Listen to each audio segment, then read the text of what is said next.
Leo's saying that, yeah, he wants to use BloodHound signals to trail a stop loss. All right, yeah. I mean, you can do that. Yeah, so let's say, let's do something. Yeah, let me do something simple here. Yeah, I'll give you a simple example which really illustrates pretty much the majority of what you could do with BloodHound signals in allowing trailing to occur. So you can use BloodHound signals to allow trailing to occur on a bar by bar basis. So here, let me open up my little crossover testing BloodHound template. Okay, so let's say, right, we've got this BloodHound template here, right, that's going to dictate when trailing can occur, right? So I just created a real simple example. So let's say we're in a down trade here, right? And so as soon as we get, to a third down bar, then, we want to allow or enable trailing to occur, right? So I can use a BloodHound signal to say, okay, it's now, you can now start trailing, right? It's safe to start trailing.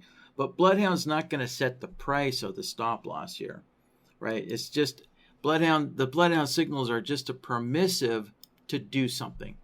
So what I could do, let me just go in here and create a simple trailing here. Yeah, I'll do like a 1.5 ATR trailing to start with, right? So my stop loss, whatever your initial placement for your stop loss is, whatever you want it to be.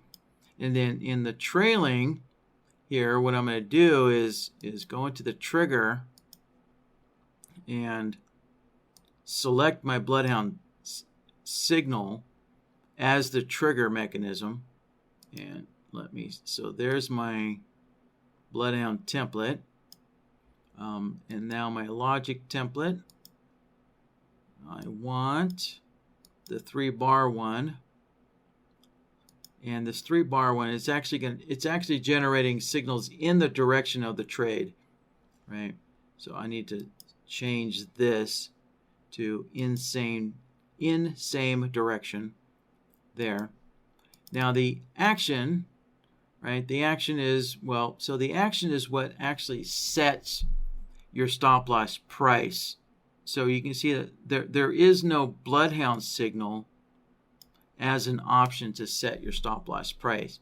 So you have to, open up the menu here. And so for this simple example, I'm still just using an ATR trailing here. So I don't know, maybe I want to adjust it to a 1 ATR trailing. Once the BloodHound signals kick in here, then it'll start trailing by 1 ATR. So, right, so this menu here is actually what is calculating the stop loss price, right? So it's going to be taking the last price where the market was and adding or subtracting a 1 ATR offset from that. And then there's another option to consider, right? So right now, the way this is set up, as soon as BloodHound generates a signal, then the action is going to kick in and just keep going, right? The action, so once this BloodHound signal becomes true, once the trigger is true, then the action will keep going and never stop, because the repeat is set to indefinitely. Now, if you want the trailing only to occur when there is a signal, then that's what this option is for, right? Only repeat when re-triggered, right? So in other words, the trigger has to be true or re-triggered on every single bar. So the repeat only will repeat when there is a BloodHound signal. So in this example, there has to be a BloodHound signal every single time in order for the trailing to occur, right? So let me see if I can find a good example here of something like that. Yeah, perfect. Look at that. The market's working with me here. So let's say we're in a long trade here, right? So we got this nice long uptrend, right? And we can see that there's BloodHound signals, right? So we get a signal, signal, signal. And then all of a sudden, no signal for a couple of bars. And then we get some more long signals again. The signals stop, more long signals. The signals stop, more long signals. So the setting that I just did, let's open this back up again. So in the repeat, this only repeat when retriggered. What that means is the trailing is only going to trail when they're on the bars that there is a BloodHound signal, right? So let me do this.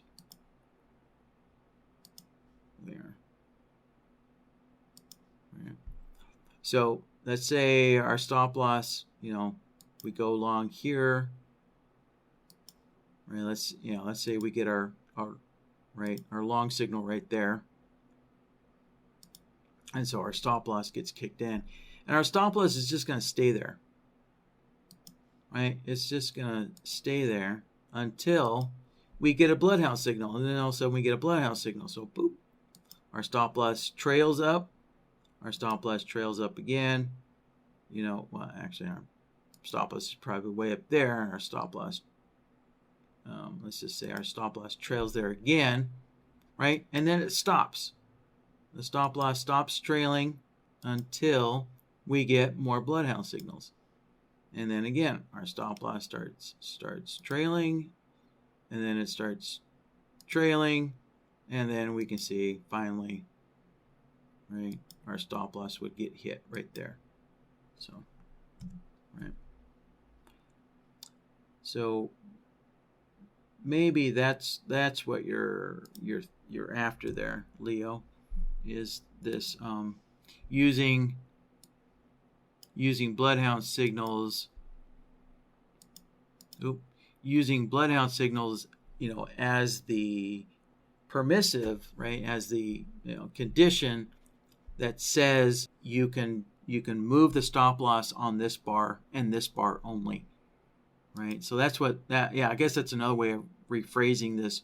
Only repeat when retriggered is it's saying that the action will only take place on the bars where the trigger condition becomes true.